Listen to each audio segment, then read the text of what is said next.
Hello hello చెప్పండి sir. Hello sir, good evening sir. Hello నా పేరు సర్దార్ సార్. సార్ సార్ నా పేరు సర్దార్ సార్. సార్ వినిపిస్తుందా సార్? వినొస్తుంది సార్. సార్ ఇది మా Nalgonda district Devarakonda sir. Sir అయితే నేను ఇక్కడ ఫస్ట్ క్లాస్ అయితే నేను ఒక చదువుకున్నాను సార్ మా ఊర్లో. అయితే 96 లో. సార్ ఇప్పుడు ఆ స్కూల్ లేదు సార్. Okay sir. అయితే నేను సెకండ్ నుంచి 5th వరకు 4 years ఏమో నల్గొండలో చదువుకున్నాను sir. Okay sir. 6th 7th ఏమో నేను యాదాద్రి భువనగిరి చదువుకున్నాను సార్ సోషల్ వెల్ఫేర్ లో. Okay sir. అయితే నేను ఫస్ట్ క్లాస్ కోసమని ఇక్కడ బోనాఫైడ్ కోసం వచ్చాను సార్. అయితే ఆ స్కూల్ ఇప్పుడు లేదు సార్. నేను మామూలుగా స్కూల్లో చదువుకున్న ఆ సార్ లేరు, ప్లస్ ఆ స్కూల్ కి సంబంధించిన ఏ ఎవిడెన్స్ లేదు సార్. ఇక్కడ ఎంఈ ఆఫీస్ కనుక్కున్నాను సార్. సార్ సార్ అయితే నేను అలా రాసి ఒకటి మన నోటరీ కొట్టించి నేను తీసుకెళ్ళాను సార్. ఎంఆర్ఓ దగ్గర తీసుకెళ్తే ఎంఆర్ఓ ఏమంటారంటే అది మాకు సంబంధం లేదు, మేము పెట్టాము, ఆ టైంలో ఉన్నట్టు మాకు ఏం ప్రూఫ్ మీరంటే. నేను 2008 వరకు మేము ఇక్కడనే ఉన్నాం సార్. దానికి సంబంధించి నేను రేషన్ కార్డు పెట్టాను సార్ ఒకటి. ఓకే. అలాగే నా ఓటర్ ఐడి కూడా ఇప్పటికీ నేను ఇక్కడనే ఓటేస్తున్నాను సార్. ఆ ఓటర్ ఐడి కూడా పెట్టాను. ఓకే. అలాగే మా అమ్మ అప్పుడు ఎలక్షన్ లో 2018 లో పోటీ చేసినప్పుడు మా అమ్మ క్యాష్ ఇన్కమ్ కూడా ఇక్కడే తీపిస్తే అది కూడా పెట్టాను సార్. గ్రేట్.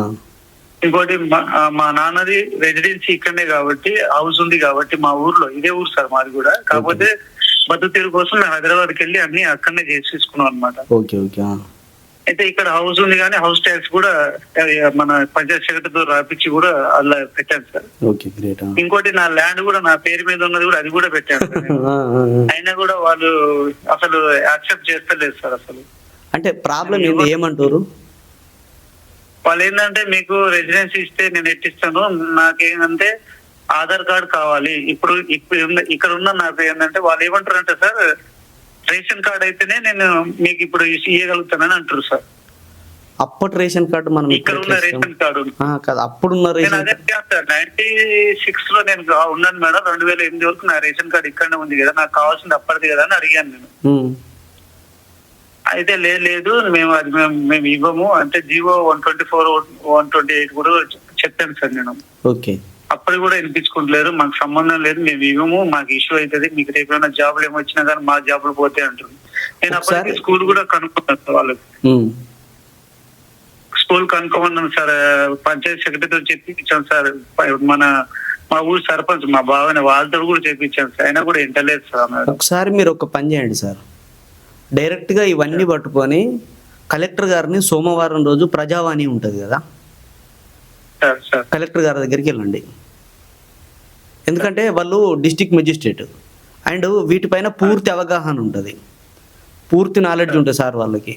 డైరెక్ట్ కలెక్టర్ గారిని కలవచ్చు ప్రజావాణిలో. సో మీరు ఈ విషయాన్ని చెప్పండి, చెప్తే 100% మీకు న్యాయం జరుగుతుంది. నేను ఇంతకుముందు సేమ్ ఇట్లాంటి ప్రాబ్లం ఉన్నటువంటి వాళ్ళకు ఒక్కరికి చెప్తే డైరెక్ట్ వెళ్ళారు. వెళితే కలెక్టర్ గారు ఆదేశాలు జారీ చేశారు, ఖచ్చితంగా సర్టిఫికెట్ ఇచ్చారు, వచ్చింది. మీ వీడియో కూడా చూపించాను సార్ నేను.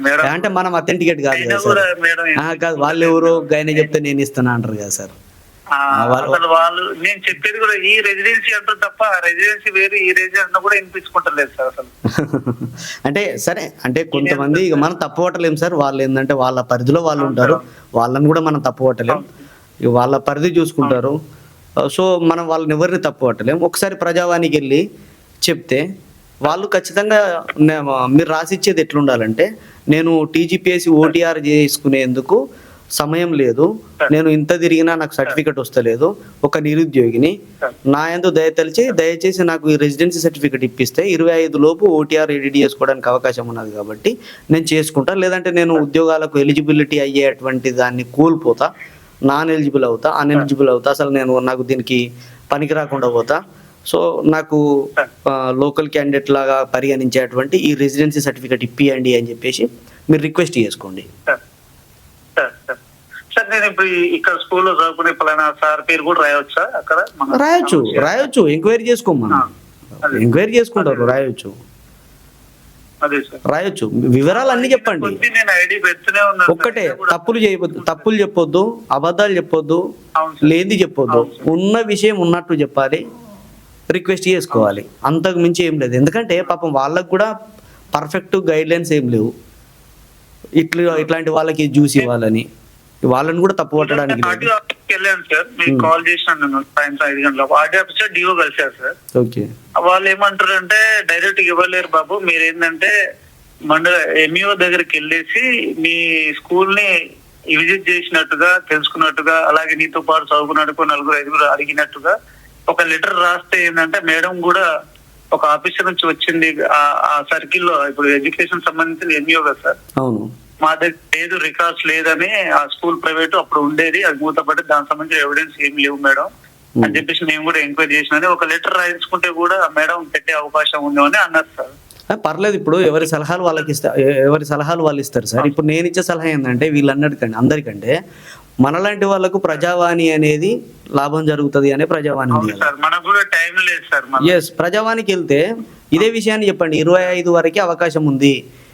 నేను చాలా రోజుల నుంచి తిరుగుతున్నా, నాకు ఏ ఆప్షన్ లేదు కాబట్టి మీ దగ్గరికి వచ్చిన, నాకు ఇమ్మీడియట్ గా సర్టిఫికేట్ ఇప్పిస్తే, ఇది మాన్యువల్గా ఇచ్చేదే, ఎంక్వైరీ చేసి రాసిస్తే 25 రోజు ఇచ్చినా సరే నేను ఆన్లైన్లో అప్లోడ్ చేసుకొని నేను ఉద్యోగాల కోసం ప్రిపేర్ అవుతా సార్ అని చెప్పేసి చెప్పండి, విషయాన్నే చెప్పండి.